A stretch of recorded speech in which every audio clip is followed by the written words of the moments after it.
করবো বিরিয়ানি। ওই জন্য এখন নিয়ে চলে এসেছি মাংস, সব বাজার করে নিয়ে চলে এসেছি, খোয়া ক্ষীর দই ফই, ঠিক আছে। আর এদিকে চাপিয়ে দিয়েছি, ঠিক আছে, এই যে সব জোগাড় করা আছে বিরিয়ানি। চলো মাংসটা ভাজার জন্য এই যে নুন হলুদ মাখাচ্ছে, আর আমি এইদিকে বেরেস্তা ভাজবে, এই যে পেঁয়াজ, ঠিক আছে, আদা রসুন বাটা আছে।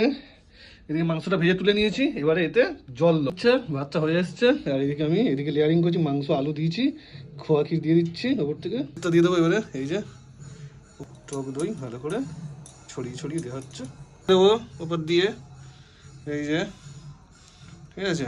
এই যে জুসটা ছিল, ঠিক আছে, আদা রসুনের জল দিয়ে এইটা এর উপর দিয়ে দেবো এরকম করে। গোলাপ জল চলে যাচ্ছে, মিঠা আতর দিয়েছি, গোলাপ জল চলে গেল এতে, এই যে কেওড়া জল, এই যে মেপে এক চেপি এর মধ্যে চলে গেল।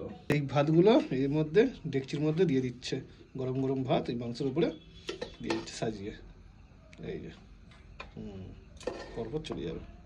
এর উপর দিয়ে এক লেয়ার দেওয়া হয়েছে, এবারে ধনে পাতা দিয়ে দিলাম, টক দই ছড়িয়ে দই দিয়ে দিলাম এর মধ্যে।